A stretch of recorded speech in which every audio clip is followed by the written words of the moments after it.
দেখুন, আমি আপনাকে বিয়ে করতে চাই, আপনার ছেলের সাথে না। আর আপনি যদি রাজি না হন তাহলে নিজেকে শেষ করে ফেলবো।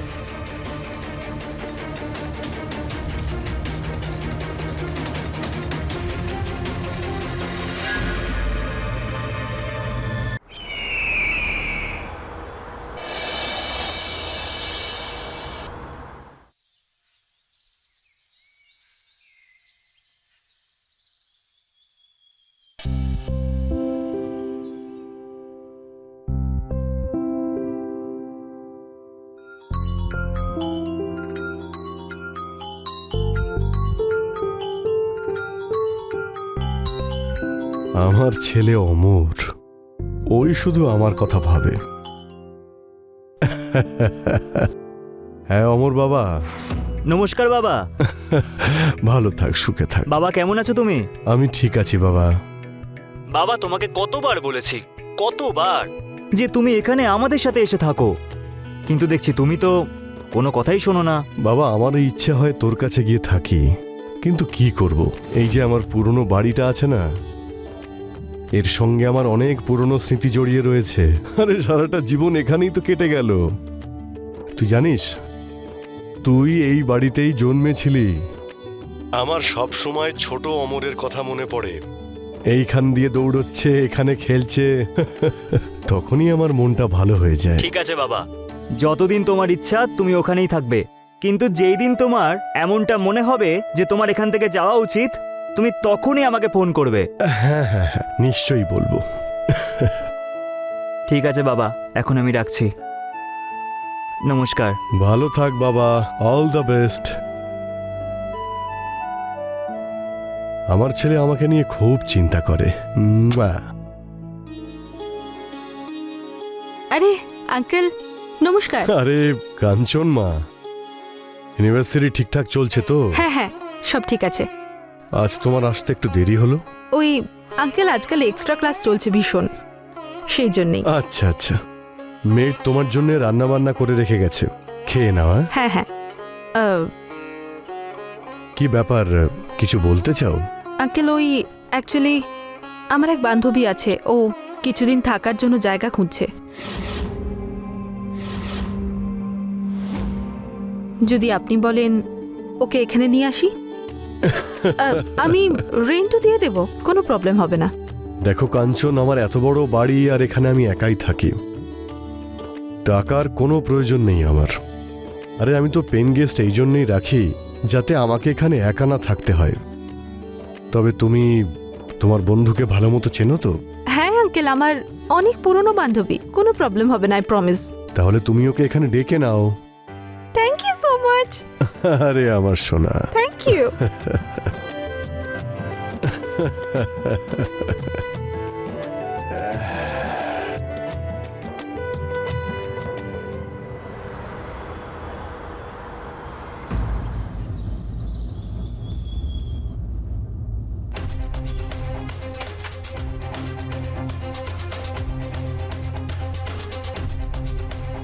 হ্যালো। হ্যালো, আপনাকে ঠিক চিনতে পারলাম না।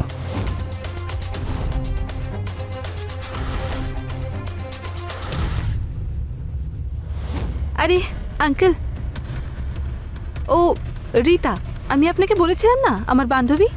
ও হ্যাঁ হ্যাঁ হ্যাঁ, মনে পড়েছে। হ্যাঁ হ্যাঁ। রীতা, এসো এসো, ভিতরে এসো।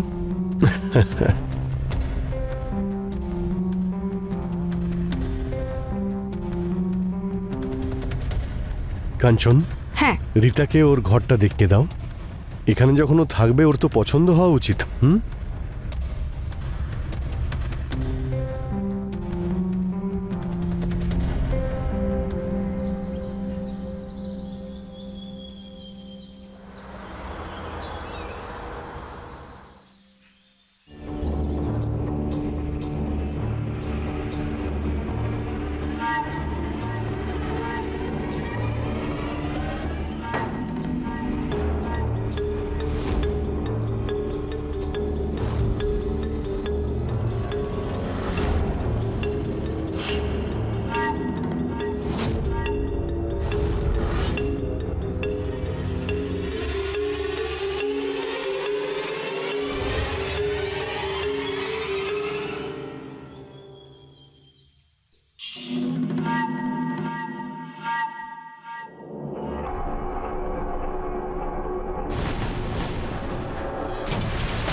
আরে রীতা, তুমি? হ্যাঁ, আসলে ঘুম আসছিল না, তাই এদিক ওদিক ঘুরে বেড়াচ্ছি। আর আপনাকে একা দেখলাম, তাই চলে এলাম। অনেক বছর ধরে একাই রয়েছি। আমার স্ত্রী চলে যাওয়ার পরে ও স্মৃতিটুকুই তো রয়েছে।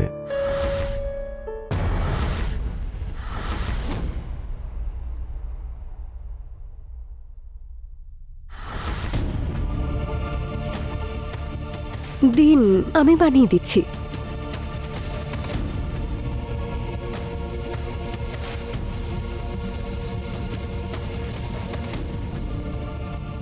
এই নিন। Thank you.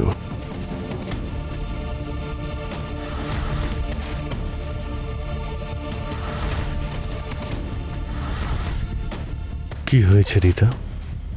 তুমি এইভাবে কি দেখছো? কিছু না, শুধু আপনার সরলতা দেখছি।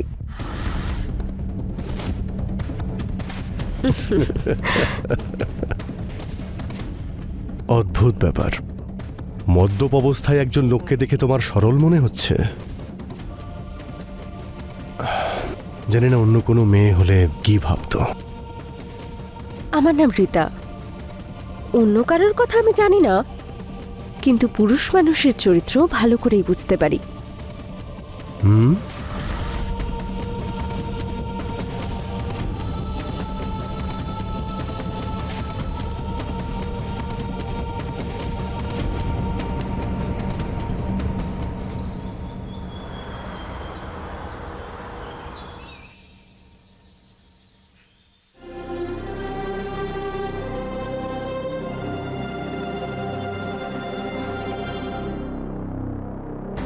হ্যালো রীতা। আরে, আপনি নিজে চা বানিয়ে নিয়ে এলেন? আসলে আমার মেয়ের ছুটি নিয়েছে তো, তাই ভাবলাম আমিই চা করি। নাও খাও।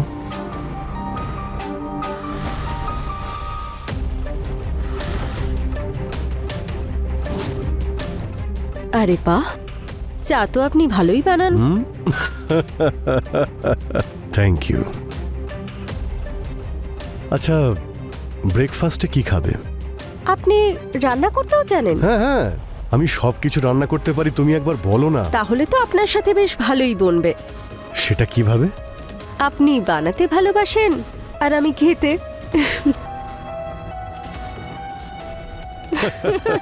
আরে বাহ। আমি রান্না করতে ভালোবাসি আর তুমি খেতে, এটা খুব ভালো বলেছো। আমি রান্না করব।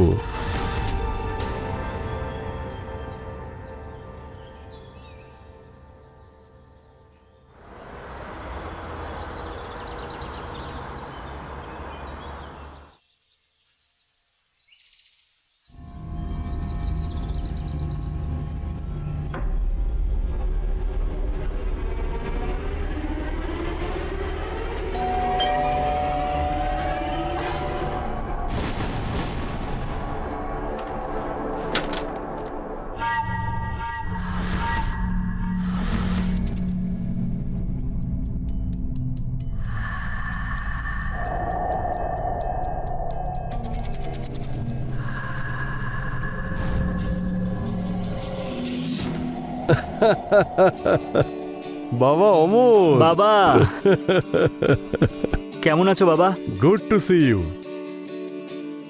তোকে দেখে আমার মনটা খুব ভালো হয়ে গেল। রীতা, ও আমার ছেলে অমর। ব্যাঙ্গালোরের একটা বড় মাল্টি ন্যাশনাল কোম্পানিতে সফটওয়্যার ইঞ্জিনিয়ার। ও ব্রিলিয়ান্ট স্টুডেন্ট ছিল। হ্যালো রীতা। হ্যালো। আরে দাঁড়িয়ে আছিস কেন? আয় আয়, ভিতরে আয়।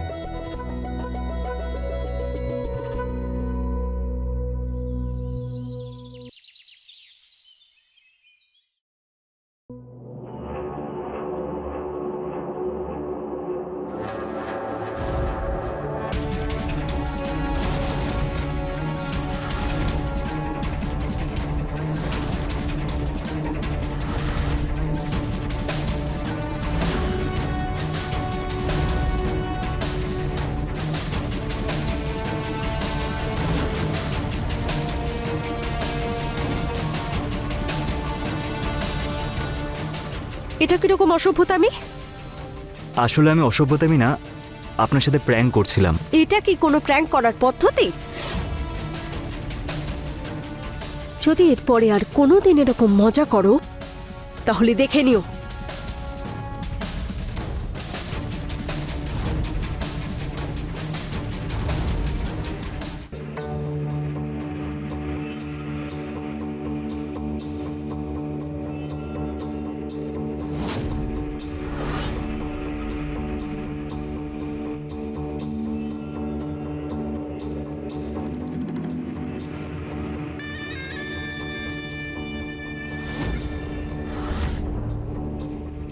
আরে আপনি আসুন না, ওখানে দাঁড়িয়ে আছেন কেন?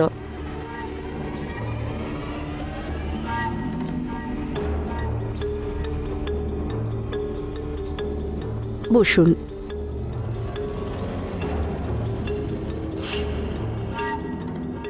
কি হয়েছে, কিছু বলবে তুমি? আমি এই বাড়ি ছেড়ে কোনোভাবেই যেতে চাই না। তো কে বলেছে এই বাড়ি তোমাকে ছেড়ে যেতে? ওফো, আপনি বুঝলেন না। আমি আপনাকে বিয়ে করতে চাই।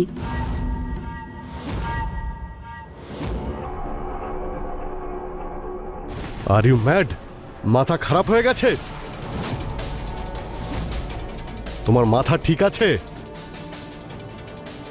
আমার ছেলে তোমার বয়সী।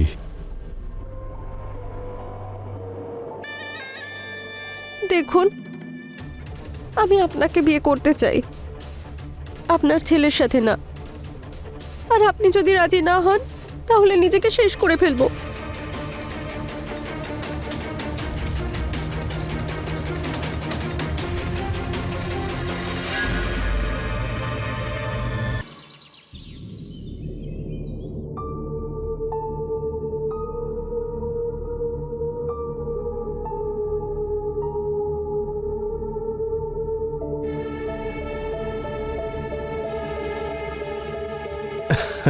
রীতা, চা খাও। আরে আপনি আবার চা করে আনতে গেলেন কেন? মানছি যে আমরা স্বামী স্ত্রী, তবে আমারও তো কিছু দায়িত্ব আছে। তোমার পছন্দের চা বানিয়েছি, নাও।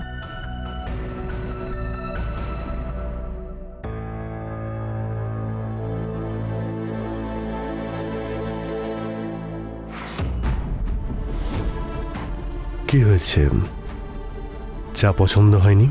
না, চা তো ভালোই হয়েছে, কিন্তু আমি অমরের কথা ভাবছি। আমার কারণেই ও আপনার সাথে সম্পর্ক ভেঙে চলে গেল। দেখো রীতা, তুমি এসব নিয়ে একদম ভেবো না। অমরের জন্য সবকিছু করেছি, ওকে পড়াশোনা করিয়েছি, ও যা চেয়েছে তাই দিয়েছি। এবার অমরেরও তো বাবার সুখের কথা ভাবা উচিত, তাই না? আর দেখো, আমাদের এই বিয়েটার জন্য তুমি নিজেকে দায়ী করো না। এই বিয়েতে আমারও তো অনুমতি ছিল। আর হ্যাঁ, আমি ভেবেছি যে আমার প্রপার্টির মধ্যে একটা অংশ তোমার নামে লিখে দেব। সেটার কোনো দরকার নেই। আমি তো আপনাকে পেয়েছি, আর আমার কিচ্ছু চাই না। আরে দরকার নেই মানে? আমি বলছি তো, জানি না আমি মারা যাওয়ার পরে কি। এরকম অশুভ কথা বলবেন না। আপনি বসুন, আমি আপনার জন্য জলখাবার আনছি। ঠিক আছে।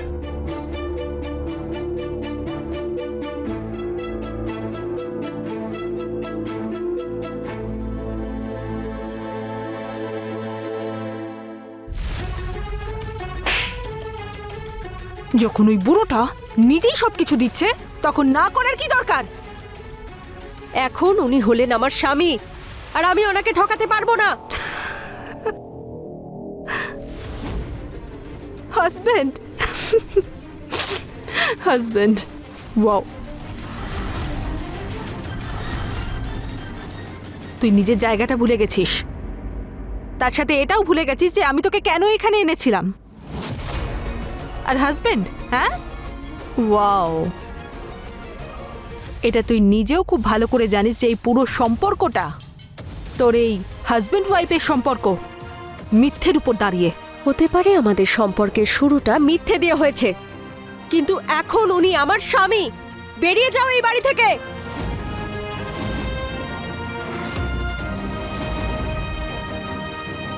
ওকে,